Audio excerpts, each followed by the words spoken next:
Hi friends, आज के इस वीडियो में हम लोग 10th क्लास के संस्कृत के मंगलम पाठ के 8 ऐसे प्रश्न उत्तरों को करने वाले हैं जो आपसे बार बार एग्जाम में पूछे जाते हैं। आइए शुरू करते हैं। हमारे पास पहला क्वेश्चन है, उपनिषद को आध्यात्मिक ग्रंथ क्यों कहते हैं? तो इसका आंसर हमने बताया है कि उपनिषद एक आध्यात्मिक ग्रंथ है। क्यों? क्योंकि यह आत्मा और परमात्मा के संबंध के बारे में विस्तृत व्याख्या करता है और जितने भी संसार में शांति स्थापित हुए हैं परमात्मा के ही करते हैं और सभी तपस्वी का एकमात्र उद्देश्य होता है परमात्मा को प्राप्त करना, इसलिए उसमें उपनिषद को आध्यात्मिक ग्रंथ कहा जाता है। सेकंड क्वेश्चन है, उपनिषद का स्वरूप क्या है? पठित पाठ के आधार पर स्पष्ट करें। तो आपको पता है कि बाबू, उपनिषद जो है वैदिक वांग्मय का एक अंग है, वैदिक वांग्मय से लिया गया है और उपनिषद विभिन्न दर्शन शास्त्र के सिद्धांतों का क्या है, समावेश है और सभी जगह उस परम पिता परमात्मा का गुणगान किया गया है।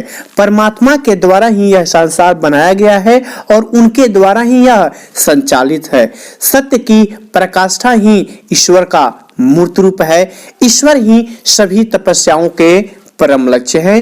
तो इसमें हमने उपनिषद के बारे में अपने पाठ्य पुस्तक में पढ़ा था।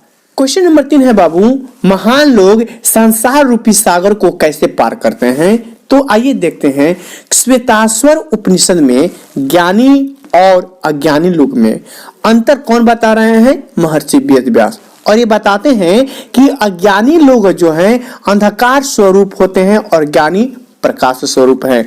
महान लोग इसे समझकर मृत्यु को भी पार कर जाते हैं, क्योंकि संसार रूपी सागर को पार करने का इससे बढ़कर और कोई अन्य मार्ग नहीं है। क्वेश्चन नंबर 4 है, विद्वान पुरुष ब्रह्म को किस प्रकार प्राप्त करते हैं? तो इस ब्रह्म पिता को पाने के लिए मुंडकोपनिषद में बताया गया है। महर्षि व्यास जी कहते हैं कि जिस प्रकार नदियां बहती हुई समुद्र में मिलकर अपने नाम और व्यक्तित्व को भूल जाती हैं, ठीक उसी प्रकार जो महान पुरुष हैं अपने नाम वैभव को त्याग कर, यानी अपनी अहम को त्याग करके परमपिता ब्रह्मा को क्या कर लेते हैं? प्राप्त कर लेते हैं। अगला क्वेश्चन है बाबू, आपने जो मंगलम पाठ पढ़ा है उसके आधार पर आत्मा के बारे में बताइए। तो आत्मा के बारे में कठोर उपनिषद में बताया गया है कि सभी प्राणियों में आत्मा हृदय रूपी गुफा के रूप में बंद है और यह सूक्ष्म से सूक्ष्म और महान से भी महान है।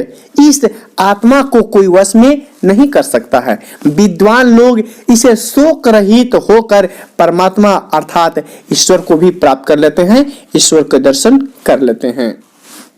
क्वेश्चन नंबर 6 है बाबू, आत्मा का स्वरूप क्या है? अभी जस्ट जो आपने क्वेश्चन पढ़ा उससे थोड़ा सा भिन्न है कि कठोर उपनिषद में आत्मा के बारे में बताया गया है कि क्या आत्मा जो है मनुष्य के हृदय रूपी गुफा में स्थित है और यह अणु से भी सूक्ष्म है और महान से भी महान है और इस रहस्य के जानने वाला सत्य का अन्वेषण करता है। अन्वेषण माने होता है खोज, सत्य का खोज करता है और वह चिंता रहित शोक रहित हो जाता है।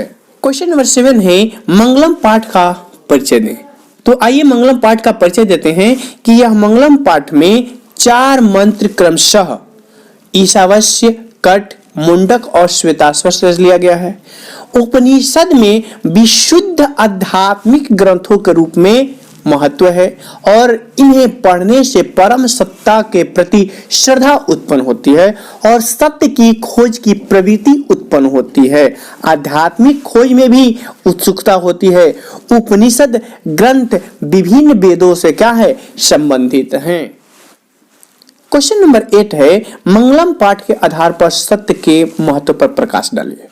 तो सत्य के बारे में वर्णन करते हुए महर्षि वेद व्यास जी कहते हैं कि जीत हमेशा सत्य की होती है, असत्य मिथ्या कभी नहीं जीत सकता है और सत्य बोलने से ही देव मार्ग प्रशस्त होता है। अगर जिन्हें मोक्ष प्राप्त करना है उन्हें सत्य के मार्ग पे चलना होता है, क्योंकि देवलोक क्या है? सत्य का खजाना है। तो ये रहा आपके मंगलम पाठ से संबंधित कुछ महत्वपूर्ण प्रश्न उत्तर। आपको यह वीडियो कैसा लगा हमें बताइए। फिर मिलते हैं अगली वीडियो में, तब तक के लिए धन्यवाद।